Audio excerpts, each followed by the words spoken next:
they were bringing these AI models into, they were doing some testing with it.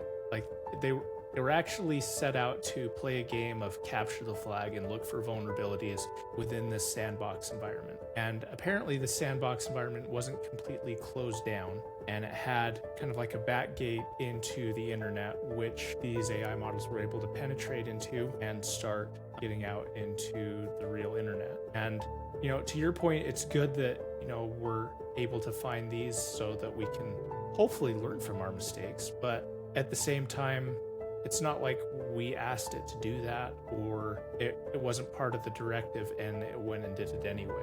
And so with that in mind, how much more could it just go on its own and do whatever it wants without human intervention? As much as I love gaming, gaming's cooked for the future. I mean, It kind of is. there's no scenario where it's going to be accessible to very many people, and it's going to become a luxury niche hobby. For sure.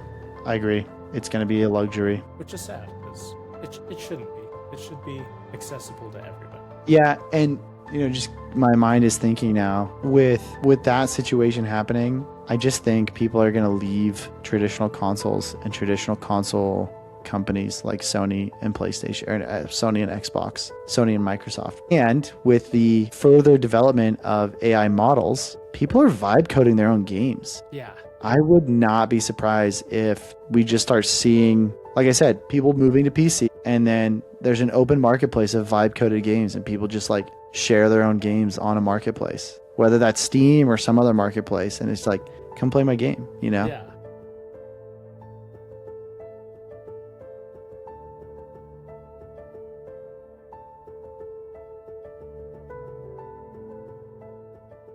Good evening, everyone. Welcome to an episode of the Bet Tech Show. We're your hosts, Ben and Ethan. We've got an exciting episode for tonight with the one question: who is actually in control here? Give you a little bit of a breakdown. We've got a topic is about an AI model that broke out of its test sandbox, decided the open internet was part of the game, and hacked 3 real companies. 2 of them didn't find out until Anthropic picked up the phone. Days earlier, OpenAI's model did the same thing to Hugging Face. The victim called the FBI looking for a human, and Sony heard the outrage over killing PlayStation discs and said, "We're moving forward anyway." 3 stories, 1 question. What is going on? Ben, let's get into it. Yeah, let's dive in. AI is wild these days, literally breaking out of its own testing environment. And it's not just one AI system, it's multiple. We have OpenAI and Anthropic kind of chasing after their AI models like they're little kids breaking out into a county fair, just running around rampant, like insane stuff that you're hearing. Pretty nuts. And it's not just one instance, it's multiple instances. And it kind of leads to the question of like, okay, can you guys even control your own AI? Obviously not 100%. And if that's the case, what else is it going to break into? So yeah, it's kind of wild. It's kind of scary, and not really sure how they're going to patch it up. I think Microsoft was saying that they're nervous because OpenAI was continually finding gaps in their security measures, and they couldn't patch them up fast enough in order to stop any kind of real-time hacking. And obviously it's a good thing that we're identifying gaps in security, but it's also a scary thing if China wants to release their AI models onto US companies, or vice versa. US wants to release their AI models on Chinese companies or other countries' companies or other countries' government programs. So kind of a gnarly time right now. Yeah. What are your thoughts here? I thought it was pretty crazy. I mean, essentially, like, from what I understand, they were bringing these AI models into, they were doing some testing with it. Like, they were actually set out to play a game of capture the flag and look for vulnerabilities within this sandbox environment. And apparently the sandbox environment wasn't completely closed down, and it had kind of like a back gate into the internet, which these AI models were able to penetrate into and start getting out into the real internet. And to your point, it's good that we're able to find these so that we can hopefully learn from our mistakes. But at the same time, it's not like we asked it to do that, or it wasn't part of the directive and it went and did it anyway. And Mm-hmm. so, with that in mind, how much more could it just go on its own and do whatever it wants without human intervention? Yeah. Yeah. And the multiple instances, so it sounded like the models recognized that they broke out into a real network, stole login credentials, and then were able to get in. And of the multiple instances, Anthropic's newest model actually was one that said it self-recognized and stopped its attack once it recognized the environment was real. But and so like that's somewhat reassuring that it self-reported, but it is a concern that the tests appeared to lack any kind of real-time monitoring. Right. And so with the speed, the capability, and the scale of what's happening, I would think that maybe there should be some real-time monitoring, or at least some safe exposure there. And back in September 2025, Anthropic also disclosed that there was a state-linked Chinese hacking group using Claude Code, and they were using Claude Code to orchestrate an espionage campaign against 30 campaigns. So, I mean, it is happening. Like, cybersecurity warfare is happening, and that's what's really scary to me. What's really funny, just to kind of go off of this, why is it so scary for me?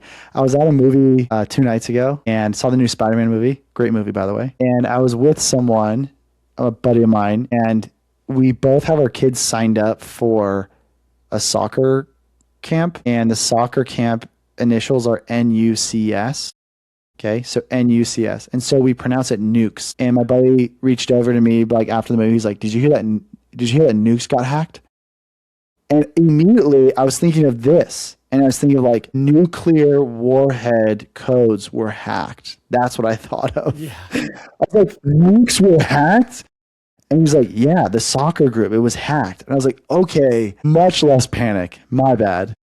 But apparently, like, there was like credit card hacking fraud at like this organization. Anyway, but it just kind of reminds me, or at least brings me back to this story of AI models breaching companies and trying to breach, or at least some nefarious organizations trying to breach government organizations. And hopefully it never happens, but nuclear codes and nuclear locations and sensitive Right. data and information could be stolen. Yeah. I mean, if it's connected to the internet, it's someone's able to find it in some way. Yeah. Mm-hmm. And I mean, I don't know.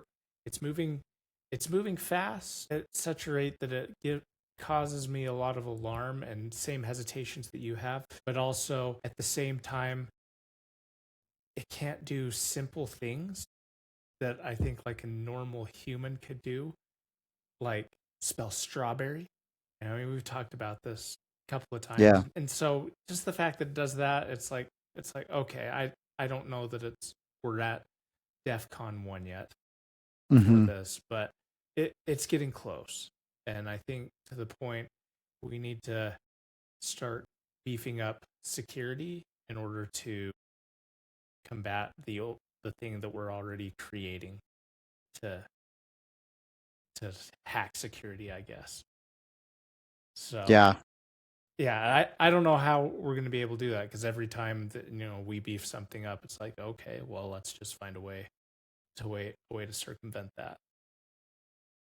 And so it as long as we're not using this to win a war that we haven't started yet, we may be okay. Yeah. Yeah. I totally agree. And just kind of going off of the Chinese aspect, I mean, China has their own models, and they're pretty good, to the point where like they're significantly cheaper than US models. Maybe not, they don't perform as like direct competitors, but they're still really good. They're not far behind. And some models aren't even using NVIDIA GPUs. They're using their own Huawei Chinese made chips. And so like it goes to show that they can create these models that perform well at affordable pricing, and they don't have any kind of chip export restrictions from Nvidia. And so it comes to a point of like, are we going to see US based companies leverage DeepSeek and these other Chinese models that are significantly cheaper? And if that's the case, and if mass adoption happens, is there going to be restriction from the US government of using Chinese based models? I can see that happening because I think Huawei was already banned in the US for like their phones and their other devices, right? Yeah, and I think there is going to be some government intervention at this point, because I know like there are a lot of companies that don't want anything to do with Chinese hosted data Hmm. in any way. And so I at least companies that I've talked to, hearing that, I'm pretty sure there will be some government intervention in that case, which would be Yeah. crazy. Yeah, that'll be pretty nuts. Have you used DeepSeek at all or any of the Chinese models? I think there's a few of them that are pretty, pretty I good. haven't experimented too much. I mean, I've used DeepSeek a little bit, but Hmm. not enough to have a really good opinion on it or anything. Have you? Yeah, no, I actually haven't. I haven't used DeepSeek. I've only been using OpenAI and Anthropic models, but I'm actually kind of curious. I might check it out. And then there's a few others like Minimax, and then there's also Z.AI. They have their model GLM 5.2, GLM 5. The Z.AI models are based on the Huawei processing chips. They don't use NVIDIA at all. I think DeepSeek still does use NVIDIA though, but they're way cheaper. DeepSeek's model, it's 2.8 cents per million input of tokens, which is like double digit, maybe even triple digit times cheaper than Claude, which is crazy. Wow. Like I think I saw someone who did 1 hour of coding on Claude and it cost them $10. But then they tried to do the same project on DeepSeek and it cost them 50 cents. Wow. Pretty That crazy, right? that is an astronomical difference. Yeah, and if you just take that over, you know, 100 projects, you're saving significant money there. 1,000 projects or whatever it might be, you know. I probably wouldn't hit my token limit at that rate. Honestly, just pay for more, no problem. So Right. I can see why so many people would want to go to these Chinese models, but I can see the government pushing it as like a national security risk, even though I don't know if it's necessarily a national security risk, but more of like a competitive risk, Yeah. like an economic risk. I think the I can just see economic that risk happening. is more the driving force than anything else. I agree. I think the messaging behind it or the messaging on the front face of it is national security, but in Yes. reality, it's like no, it's economics at the end of the Yeah. day. Nobody cares about national security. Yeah, It's exactly. all If the about the government cared about economics. national security, then they want to be tracking everyone with all their data and everything. Let's Right. be honest, that's what's happening. They're listening right now, Ethan. They're listening to us right now. I know. Especially all these Amazon devices that we have going on. I know. I'm getting my tinfoil hat on as we speak. I gotta find it real quick. I think we should probably bring those on to the podcast one day. We probably literally should have. All right, put on your tinfoil hat. All right, we should have a tinfoil hat segment every episode. Yes. The cone of silence. I like it. Yeah. So it'll be interesting to see, but hopefully, the models get smart enough to where they can self-assess and realize they're being, I don't know if nefarious is the right word because I don't know if they have like ill intentions. They're trying to just accomplish a mission. Mm-hmm. But maybe if they're understanding like they're going beyond certain regulations that they should not go beyond. Hopefully they can self-assess like the one model did in Open or Anthropic. Topic. Yeah, I hope so too. Speaking of companies that don't know how to self-assess, Sony has received a lot of backlash for their move to a digital-only future for their next generation as well as the current generation. Yeah. As we've talked about before, Sony is going to be moving to all digital and ceasing physical copies of games in 2028. And they claim that this is due to a rise in digital sales at being 78% of their purchases for games. And so they're claiming that this is the way that it's going. The problem is, though, they have received a lot of backlash from everybody in the community and everybody around the world. And they are saying, we've heard you, but we're going to still move forward with this anyway, which has also sparked some lawsuits about them having a monopolistic approach to their storefronts, because the only way to get digital games will be through Sony's digital platform, which is different than how you would be on PC, where you have multiple storefronts, which is how they can kind of get away with it on PC. But with Sony being the only storefront, it presents a monopoly. So, what are your thoughts with Sony? Do you think that Sony continuing to move forward is going to have a negative effect on their future sales and their future as a company? It's a good question. I think it's a fair question. I understand why Sony's doing it. And from a business standpoint, honestly, it makes sense. I don't really know anyone who's using discs these days. I have a console and it has a disc reader. I haven't put one disc in it over 5 years that I've had it. And so even on PC, I don't think, I'm sure you could find a PC and build a PC with a disc reader, but like, why are you doing that? So with that mentality, I get why Sony's doing this. It causes a lot of issues for them in supply chain, in costs of goods sold, in a lot of things. So a part of me leans pretty heavy to supporting this and understanding why they're doing it. The consumer has a valid point, and that is what worries me about diskless only and going digital only. You're never going to own your game. You're never going to truly own your game. You're never going to be able to resell your game. You're not going to be able to rent a game. You're not going to be able to borrow a game. And that's the problem I have. And I think we talked about this. The marketplace monopoly, that is a problem. Because if in a disc world where we have physical copies, you can charge, or you can trade, you can barter, you can charge someone to buy it off of you. There's a whole marketplace available, right? And Sony monopolizing the ability to buy games only through their platform, where you can only buy, and that's the only type of transaction you can do, that is frustrating.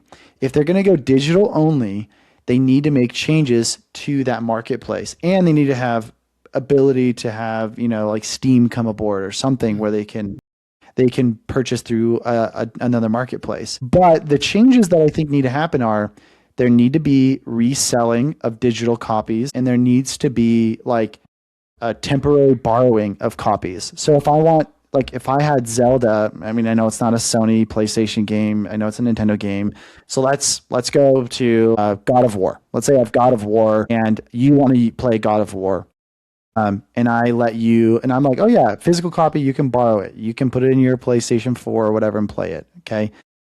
If they're going digital only, they should allow that to happen, where I can grant the rights to the game to a friend, where it's removed from my console for a week. I can set the time on my own, and I can let you have it for a week or 2 weeks or a month or 5 months or indefinitely until I say I want it back, right? That would be so much better. That would be so sick. And people would be so much more accepting of a digital only platform if the ability to trade and borrow and resell was available. That's not the case. And that's where the issue is, in my opinion. Yeah, I agree. I think the ability to I think your idea of being able to, share your digital library temporarily for a specific time, I think that's a great alternative and a potential solution to this. I know that it's the idea of Sony ever opening up to an additional storefront is probably going to be non-existent, because that's going to take away 30% of their revenue. Because if they did allow Steam, nobody is going to buy a game from Sony at all. Yeah. Yeah, for I mean, sure. it would only be the exclusives at that point. But with the amount of Steam sales that they have, which seem to be constant, there's yeah, no one would buy from them. Yeah.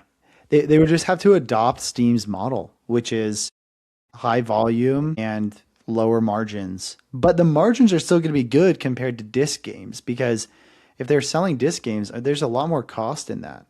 Yeah, And so if they're selling digital only for 100% of their games, they're going to be having better margins, right? yeah, I don't know. I just think they're kind of strong arming the consumer market right now, and we don't like it. yeah. And I want to say that this is going to have a negative effect on their future business model, and especially with their upcoming generation of consoles. But I don't think it's going to really hurt them to the point that it's going to matter.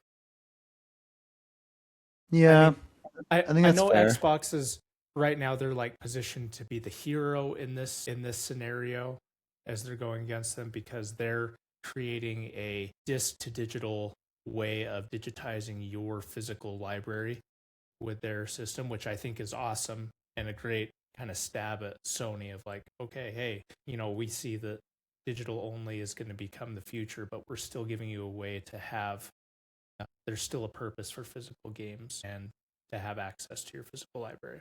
So I think they're kind of positioning themselves to be the winner, but I don't know that people still are going to buy a PlayStation because Grand Theft Auto is going to be on that and it's going to play a little bit better on the PlayStation.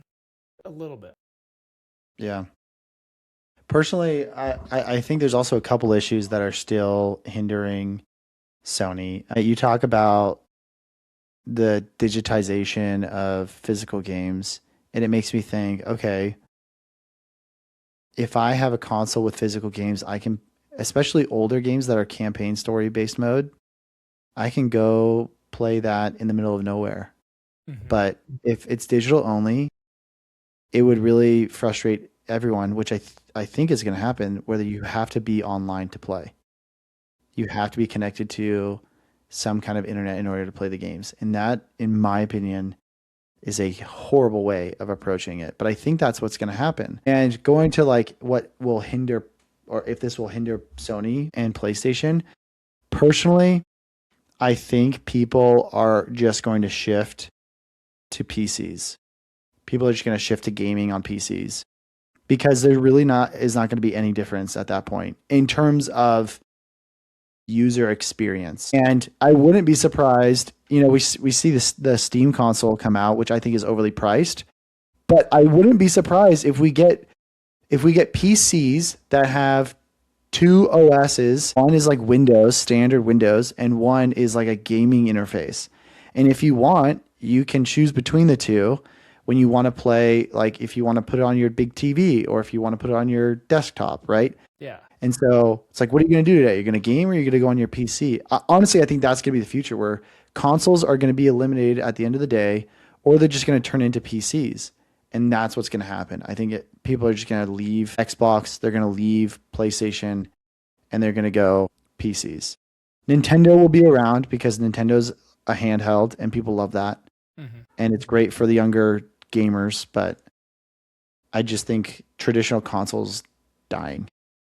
Yeah, I think you're right too. And you bring up an interesting point. Like, if you go to a digital only world, you have to be connected to the internet. Mm-hmm. From what I've read, 62% of the world cannot even access Sony's PlayStation network. And so, That's so them moving to frustrating. this, it's going to alienate 62% of the population of the world at that point because there's not enough, there's either no internet access or not a stable enough internet access for that to occur. And so, a lot for these countries, it's them getting consoles through like trade and whatnot, and then having physical games that they can play. Yeah. Yeah, that's that I think that's very frustrating. And I think long-term impact is they'll see that. I think they'll see that. Unless they just skyrocket pricing to where they make enough revenue to where there's not a lot of impact, right? They go from like a Walmart model of like high transaction volume and low margin to Louis Vuitton, which is lower transaction volume but higher margin per transaction, right? Yeah. Granted, those are drastic examples, but you get the point of what they might change to, right? They might bump up console prices significantly, which could happen Yeah. over $1,000, and then games will bump up. Even though they're digital, I wouldn't be surprised if games bump up even more. Because they're like 70 for base games, right? 80 now, Like, thanks to Grand Theft yeah, Auto and $80. Okay. and Nintendo, since they've been selling $80 games now too. Yeah, I wouldn't be surprised in the next 1 to 3 years they go up to $100, and that's just for the base level, which is stupid. Oh, stupid. But Yeah. like again, they got to make money, right? Yeah. So I don't know. As much as I love gaming, gaming's cooked for the future. I mean, It kind of is. there's no scenario where it's going to be accessible to very many people, and it's going to become a luxury niche hobby. For sure. I agree. It's going to be a luxury. Which is sad because it shouldn't be. It should be accessible to everybody. Yeah, and just my mind is thinking now with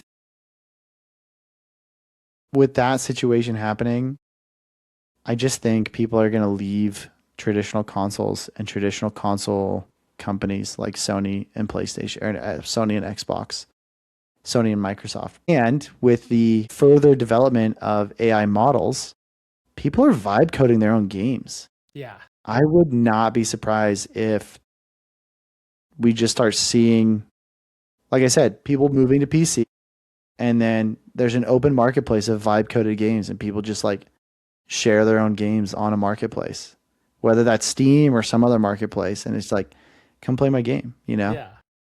I mean, there's been like a huge uptrend of indie games right now that people are playing over these AAA games. One, because they're a lot more fun than any of these AAA games that are coming out that have been hot garbage. So, that's a plus for them. But so yeah, I like your point. I think that's going to be true. We're going to see a lot more indie games or games developed by people through coding. Mm-hmm. Yeah. Yeah, I think that's the case. So I wonder if that's going to happen across like all consumer products, where companies, big monopolizing, maybe not monopolizing, but like big companies that control large pieces of the market are going to collapse because regular daily consumers have power to create their own, like ability to create your own brand and your own consumer product, produce it in China or overseas in Vietnam or another country, and then ship it here. And then like that's becoming a lot more accessible and a lot easier to do. I'm seeing creators on social media, just what they're doing is they build their personal brand. They make a lot of money selling other products, but now they're creating their own products and they're just selling their own products. And some of them are like eating heavily into markets that large, big companies used to own. Like Logan Paul and Mr. Beast are one of them. Like they were the start of it, right? With like Feastables and Prime and like the chocolate that Mr. Beast has. That's just the start of it. And because they're like two icons, right? But I see so many more creators following that path of creating their own product and starting to own and eat at the marketplace and or at least eat at the market that they're creating the product in. And so if you have dozens of creators building their own products, then the market becomes a lot more diluted. And these big companies who once owned large company or large shares of the market and big pieces of the revenue, now they have to split it up. I don't know. Or they start buying up the creators' companies, which now that I think about it, that's probably going to happen. Yeah, I guess it depends on how much money they can throw around. Yeah, kind of a ramble there, but I'm just like, all right, down the line, what does this look like? It's for sure a domino effect. Yeah. And if people move away from Sony, if people move away from traditional gaming, where are they going to go? Well, we see indie games on the rise. They're going to go there. And that I feel like that's a trend amongst most consumer products. Yeah, when like big companies stop doing things for the consumers will take it into their own hands and do it. And so I think that's going to be the shift with gaming. We're just going to see that, unless you're like Steam, because Steam just they do everything for the consumer anyway, and everybody loves Steam. Yeah, I mean, how can you not like them? I mean, their prices are incredible. So straightforward and easy to buy and use, and Yeah, yeah, and even though their like first-hand products are overpriced, I still love them, and I, I they they're great for what they are, even though they're hmm absurdly priced. true, very true. So they're absurd, and we still love them. So Steam Yeah, has the code. yeah. So Sony's got to figure out how to copy that. Yes. Yeah, maybe we need to. But even though everything else is expensive now, the one thing that's free is giving us the thumbs up and subscribing to our channel. That's always free. We won't let you down. So give us a thumbs up if you liked it. If not, that other button seems to work all right as well. Send this video to somebody you dislike. As always, ring-a-ling that ding-a-ling button so you never miss out on any content. This is posted on the channel. Until next time, stay classy and have a great evening. Peace.